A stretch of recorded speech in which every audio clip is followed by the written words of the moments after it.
আল্লাহ পাক ওই কওমের উপরে দুর্ভিক্ষ চাপিয়ে দেন। অপরাধ কে করেছে এখানে?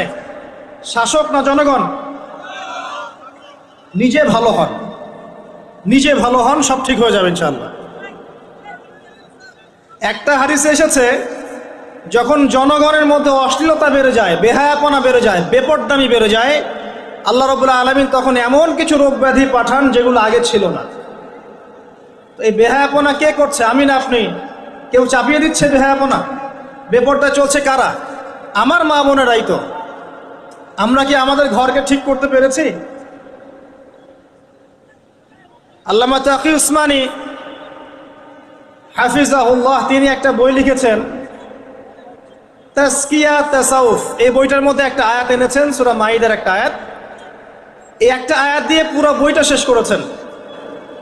ইয়া আইয়ুহাল্লাযীনা আমানু আলাইকুম আনফুসাকুম, হে মুমিনগণ তোমরা নিজেদের নফসের খবর নাও, আগে নিজের নফসকে আগে ঠিক করো, নিজে পরিশুদ্ধ হও। লা ইয়াদুররুকুম মান দাল্লা ইন ইহতাদাইতুম, তোমরা যদি হেদায়েতের উপরে থাকো তাহলে যারা পথভ্রষ্ট হয়ে যাচ্ছে এরা তোমাদের কোনো ক্ষতি করতে পারবে না। নিজে ঠিক হতে হবে আগে, তারপরে মানুষের দিকে আঙ্গুল তুলতে হবে। আল্লাহ পাক আমাদের সবাইকে যার যার জায়গা থেকে সংশোধিত হওয়ার তৌফিক দান করুন। এক নাম্বার হচ্ছে ন্যায়পরায়ণ শাসক, যার এই কথাটা মাথায় আসলেই আমার একজনের নাম মনে আসে। তার নাম হচ্ছে ওমর ইবনুল খাত্তাব রাদিয়াল্লাহু আনহু। তার নাম তো শুনেছেন। কত নাম্বার খলিফা ছিলেন? কত নাম্বার? 2 নাম্বার। কত বছর ইসলামিক শাসন চালিয়েছেন? কত বছর বলেন? বলেন? 10 বছর। এই 10 বছরে মুসলিমরা অর্ধ বিশ্ব শাসন করেছিল।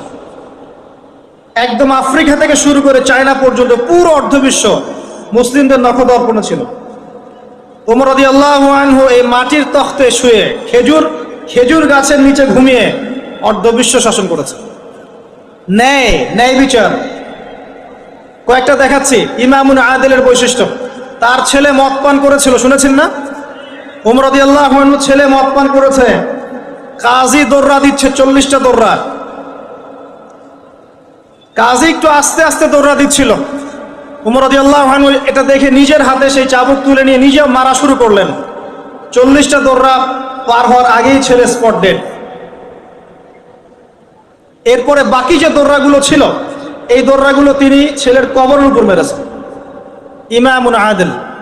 রাতের বেলা যাচ্ছেন, বাচ্চার কান্নার শব্দ। কি সমস্যা তোমাদের? বাচ্চা খেতে পারে না, বাসায় খাবার নাই। তার মনটা হতবিহ্বল হয়ে পড়লো, আমার রাষ্ট্রে খাবার নাই। তিনি চলে গেলেন মদিনায়, নিজের পিঠে আটার বস্তা ময়দার বস্তা নিয়ে ওই বুড়ি মায়ের বাসায় এসে রান্না করে খাইয়েছেন। ইমামুন আদিল, ন্যায়পরায়ণ শাসক। একজন বলেছিল আসলাম রাদিয়াল্লাহু আনহু যে আনা আহমিলু উযরাক, হে আমিরুল মুমিনিন আমি আপনার বোঝাটাকে বহন করছি, আমাকে দিন, আমাকে দিন। তখন তিনি বলছেন হাল আনতা তাহমিলু উযরি ইয়াউমাল কিয়ামাহ, তুমি কি কিয়ামতের মাঠে আমার বোঝা বহন করবে?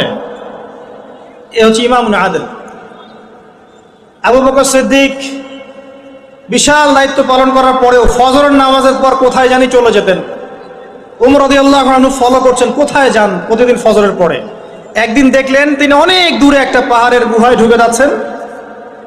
তিনি সেখানে ঢুকলেন, কিছুক্ষণ পর বের হলেন। ওমর রাদিয়াল্লাহু আনহু তাকে এড়িয়ে সেই গুহায় ঢুকলেন। দেখলেন সেখানে একটা অন্ধ বুড়ি বাস করে। জিজ্ঞাসা করলেন আপনি কি জানেন আপনার কাছে কে আসে প্রতিদিন? সেই বুড়ি বলেন না, আমি তো জানি না আমার কাছে কে আসে প্রতিদিন সকালে, শুধু এতটুকু জানি সে এসে আমার ঘরের সব কাজকর্ম করে দিয়ে তারপর চলে যায়। আবু বকর সিদ্দিক রাদিয়াল্লাহু আনহু কথা বলছে। বলতে গেলে শেষ করতে পারবো না, আমার টপিক অনেক লম্বা হয়ে যাবে।